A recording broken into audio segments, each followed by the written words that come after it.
ನಮ್ದು ಎಷ್ಟಿ ಸರ್ ನಾಯಕ. ನಾನು ಬೇರೆಯವ್ರು ಮಾಡ್ಕೊಳಲ್ಲ, ನೀವು ಮಾಡ್ಕೊಂಡ್ರೆ ಇನ್ನೇನು ಮಾಡ್ಕೊಂತೀನಿ. ಹುಡುಗ ಬಂದ್ಬಿಟ್ಟು ಹಿಂದೂ ಧರ್ಮಕ್ಕೆ ಸೇರಿದವರು, ಹುಡುಗಿ ಬಂದ್ಬಿಟ್ಟು ಮುಸ್ಲಿಂ ಧರ್ಮಕ್ಕೆ ಸೇರಿದವರು.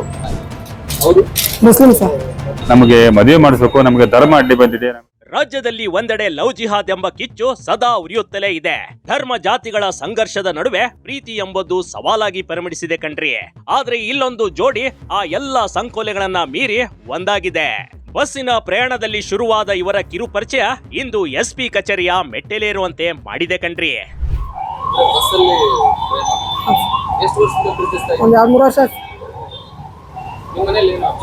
ಅದು ನಮ್ಮ ಮನೆಗೆ ಏನು ಅಬ್ಜೆಕ್ಷನ್ ಇಲ್ಲ ಸರ್, ಅವ್ರ ಮನೆಗೆ ಇಲ್ಲ ಸರ್. ಅವರ ಸ್ವತಃ ನಮ್ಮ ಮನೆಗೆ ಬಂದಿದ್ರಿ ಸರ್ ಅವರು. ಹಾಂ, ನಮ್ಮ ಮನೆಗೆ ಬಂದಿದ್ರು ಇವತ್ತು ಶುಕ್ರವಾರ ಸರ್. ಇವತ್ತು ಗಂಟೆ ದಿವಸದಲ್ಲಿ ಅವ್ರು ಬಂದಿದ್ರು ಸರ್. ಅವ ನಮ್ಮ ಮನೆಗೆ ಇದ್ದಿಲ್ಲ, ಕ್ರಿಕೆಟ್ ಆಡೋಕೊಂತಿದ್ರು, ಬರೋದು ಗೊತ್ತಿದ್ದಿಲ್ಲ ಸರ್ ನಮ್ಗೆ. ಇಲ್ಲ ಸರ್, ಅವ್ರ ಮನೆಗೆ ಒಪ್ಪಿಲ್ಲ, ಏನೋ ಮದುವೆ ಬೇರೆ ಕಡೆ ಮದುವೆ ಮಾಡ್ಬೇಕಂತ ಪ್ರೆಸರಿಗೆ ಅವರು ಬಂದಿದ್ರು ಸರ್. ಹಾಂ, ಅವರೇ ಸ್ವತಃ ಬಂದು. ಎಸ್, ಇದು ಕೊಪ್ಪಳ ಜಿಲ್ಲೆಯ ಕನಕಗೇರಿ ತಾಲೂಕಿನ ಹುಲಿಹೈದರ ಗ್ರಾಮದ ಕೇಶವ ಮತ್ತು ಸುಳೆಕಲ್ ಗ್ರಾಮದ ತಸ್ಲೀಮಾ ಎಂಬ ಇಬ್ಬರು ಪ್ರೇಮಿಗಳ ಕತೆ ಕಣ್ರಿ. ಇಬ್ಬರ ಮಧ್ಯೆ ಪ್ರೀತಿ ಮೊಳೆದಿದ್ದು ಯಾವುದೇ ಪಾರ್ಕಿನಲ್ಲ, ಬದಲಿಗೆ ಬಸ್ಸಿನ ಸೌಂಡ್ ನಡುವೆ ಕಣ್ರಿ. ದಿನನಿತ್ಯದ ಬಸ್ ಪ್ರಯಾಣದಲ್ಲಿ ಶುರುವಾದ ಇವರ ಪರಿಚಯ ಕಳೆದ 2 ವರ್ಷಗಳಿಂದ ಗಾಢವಾದ ಪ್ರೀತಿಗೆ ತಿರುಗಿತ್ತು. ತಸ್ಲೀಮಾಳನ್ನ ಮನೆಯಲ್ಲಿ ಆಕೆಗೆ ಬೇರೆ ಕಡೆ ವಿವಾಹ ಮಾಡಲು ಎಲ್ಲಾ ಸಿದ್ಧತೆ ಮಾಡಿಕೊಳ್ಳಲಾಗಿತ್ತು. ಎಲ್ಲಿ ನಮ್ಮ ಮನೆಯವರು ನಮ್ಮನ್ನ ದೂರ ಮಾಡಿ ಬಿಡ್ತಾರೆ ಅಂತ ಯೋಚಿಸಿ ಈ ಜೋಡಿ ಕನಕಗಿರಿಯ ಶ್ರೀಲಕ್ಷ್ಮಿ ದೇವಸ್ಥಾನದಲ್ಲಿ ಸಪ್ತಪತಿ ತುಳಿದ್ಬಿಟ್ಟಿದೆ. ನಮ್ದು ಎಷ್ಟಿ ಸರ್ ನಾಯಕ. Muslim sir. ಎಕ್ಸ್ಪೆಕ್ಟ್ ಐತೆ ಸರ್, ಬರ್ಬೋದು ಅಂತ.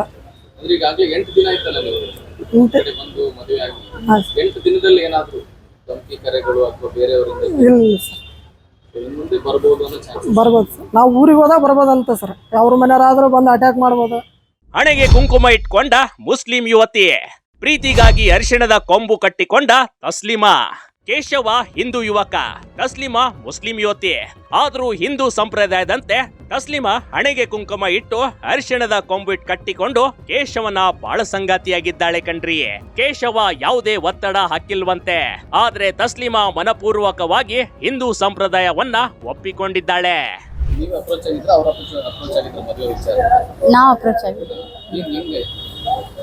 ಏನಿಲ್ರಿ, ಇದು ಭಾಳ ಇದು ಮಾಡಕತ್ತಿದ್ವಿ, ಬೇರೆಯವ್ರು ಮಾಡಿಕೊಡ್ತಂತ. ಅದಕ್ಕೆ ನಾನು ಬೇರೆಯವ್ರು ಮಾಡ್ಕೊಳಲ್ಲ, ನೀವು ಮಾಡ್ಕೊಂಡ್ರೆ ಇನ್ನೇನು ಮಾಡ್ಕೊತೀನಿ ಅಂತ ಹೇಳಿದ್ನಿ. ಹಂಗಂದ್ರೆ ಅವ್ರೇನು ಕರ್ದಿಲ್ರಿ, ಸ್ವತಃ ನಾನೇ ಬಂದು ಅವ್ರ ಮನೆಗೆ ಬಂದು ಕುಂತೀನಿ ರೀ. ಹಾಂ, ಅವ್ರ ಮನೆಗೆ ಹೋಗಿದ್ವಿ ಶುಕ್ರವಾರ ದಿವಸ 3ನೇ ತಾರೀಕು ರೀ. ಅವತ್ತು 11 ಗಂಟೆ ಅಂತಿಗೆ ಹೋಗಿದ್ನಿ ರೀ. ಅವ್ರ ಮನೆಗೆ ಇದ್ನಿ ರೀ. 4 ಗಂಟೆಗೆ ನಮ್ಮ ಮನೆಯಿಂದ ಫೋನ್ ಬಂದ್ರಿ ಅವರಿಗೆ. ಅವರು ಹೊರಗಡೆ ಇದ್ರು ರೀ, ಕ್ರಿಕೆಟ್ ಆಡಕ್ಕೆ ಹೋಗಿದ್ರಿ. ಆಮೇಲೆ ಗೊತ್ತಾಯ್ತು ರೀ ಅವ್ರಿಗೆ. ಆಮೇಲೆ ನಮ್ಮ ಮನೆಗೆ ಫೋನ್ ಹಚ್ಚಿ ಕೊಟ್ರಿ ಅವ್ರಿಗೆ. ನಮ್ಮ ಅಕ್ಕ ನಮ್ಮ ಮಾಮ ಮಾತಾಡಿದ್ರಿ, ಬಂದ್ಬಿಡು ಹಂಗೆ ಹಿಂಗೆ ಅಂತಂದ್ರಿ. ಮತ್ತು ನಾನು ಹೋದ್ರೆ ಅವ್ರು ಬಿಡುಗಡೆ ಮಾಡ್ತಾರೆ ಗೊತ್ತ್ರಿ, ಅದ್ರ ಸಂಬಂಧ ನಾನು ಹೋಗಿಲ್ಲ ರೀ. ಇದ್ರೆ ಎಲ್ಲಿ ಇರ್ತೀನಿ ಅಂತ ಹೇಳಿದ್ನಿ ರೀ. ನೀನೇ ಬೇಕು ನನಗಂತ ಅದಿನ್ರಿ, ಅಷ್ಟೇ ರೀ. ಮದುವೆಯೇನೋ ಸಂಭ್ರಮದಿಂದ ನಡೆದಿದೆ, ಆದ್ರೆ ಮುಂದೇನು ಎಂಬ ಭಯ ಈ ಜೋಡಿಯಲ್ಲಿ ಕಾಡ್ತಿದೆ ಕಣ್ರಿ. ಇವರಿಬ್ಬರ ಮದುವೆ ವಿಷಯ ಗೊತ್ತಾಗುತ್ತಿದ್ದಂತೆ ತಸ್ಲೀಮಾ ಕುಟುಂಬದವರು ನಿಗಿ ಕೆಂಡರಾಗಿದ್ದಾರೆ. ಹೀಗಾಗಿ ತಸ್ಲೀಮಾ ಕುಟುಂಬದಿಂದ ನಮ್ಗೆ ಪ್ರಾಣಾಪಾಯವಿದೆ, ನಮಗೆ ಬದುಕಲು ಬಿಡುತ್ತಿಲ್ಲ ಎಂಬ ಕಾರಣಕ್ಕೆ ಇಂದು ನವಜೋಡಿ ವಕೀಲರೊಂದಿಗೆ ನೇರವಾಗಿ ಕೊಪ್ಪಳ ಜಿಲ್ಲಾ ಪೊಲೀಸ್ ವರಿಷ್ಠಾಧಿಕಾರ ಕಚೇರಿಗೆ ಧಾವಿಸಿ ರಕ್ಷಣೆ ಕೋರಿದ್ದಾರೆ. ಇಬ್ಬರು ಕೂಡ ಸುಮಾರು 2-3 ವರ್ಷಗಳಿಂದ ಒಬ್ಬರನ್ನೊಬ್ಬರು ಪ್ರೀತಿ ಮಾಡಿದ್ದಾರೆ. ಇಲ್ಲಿ ಸಮಸ್ಯೆ ಏನಂತಂದರೆ, ಹುಡುಗ ಬಂದ್ಬಿಟ್ಟು ಹಿಂದೂ ಧರ್ಮಕ್ಕೆ ಸೇರಿದವರು, ಹುಡುಗಿ ಬಂದ್ಬಿಟ್ಟು ಮುಸ್ಲಿಂ ಧರ್ಮಕ್ಕೆ ಸೇರಿದವರು. ಹೀಗಾಗಿ ಇವರ ವಿವಾಹಕ್ಕೆ ಧರ್ಮ ಒಂದು ಅಡ್ಡಿ ಬಂದಿದೆ. ಇನ್ನು ಮನೆಯಲ್ಲಿ ಪೋಷಕರು ಎಲ್ಲಿ ಏನ್ ಮಾಡ್ಬಿಡ್ತಾರೋ ಎನ್ನುವ ಭಯದಲ್ಲಿರುವ ಜೋಡಿಗಳು ನಮ್ಮ ಪಾಡಿಗೆ ನಮ್ಮನ್ನ ಬದುಕಲು ಬಿಡಿ, ನಮ್ಗೆ ರಕ್ಷಣೆ ನೀಡಿ ಎಂದು SP ಮುಂದೆ ಕಣ್ಣೀರಿಟ್ಟಿದ್ದಾರೆ ಕಣ್ರಿ.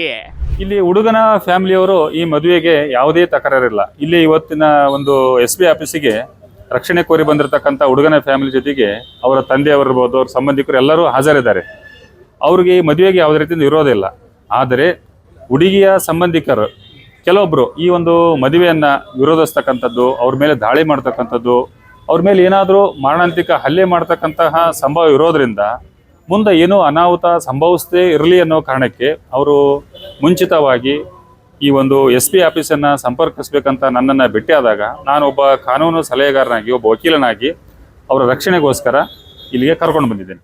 ಒಟ್ನಲ್ಲಿ ಧರ್ಮದ ಗೋಡೆಗಳನ್ನ ಒಡೆದು ಒಂದಾಗಿರುವ ಈ ಕೇಶವ ಮತ್ತು ತಸ್ಲಿಂ ಜೋಡಿಗೆ ಈಗ ಕಾನೂನಿನ ರಕ್ಷಣೆ ಸಿಗುತ್ತಾ ಅಥವಾ ಕುಟುಂಬಸ್ಥರ ಆಕ್ರೋಶದ ನಡುವೆ ಈ ದಂಪತಿಗಳು ನೆಮ್ಮದಿಯ ಜೀವನ ನಡೆಸಲು ಸಾಧ್ಯವಾಗತ್ತಾ ಅಂತ ಕಾದ್ ನೋಡ್ಬೇಕಾಗಿದೆ.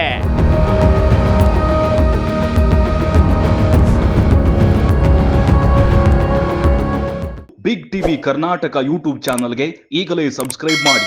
ಧನ್ಯವಾದಗಳು.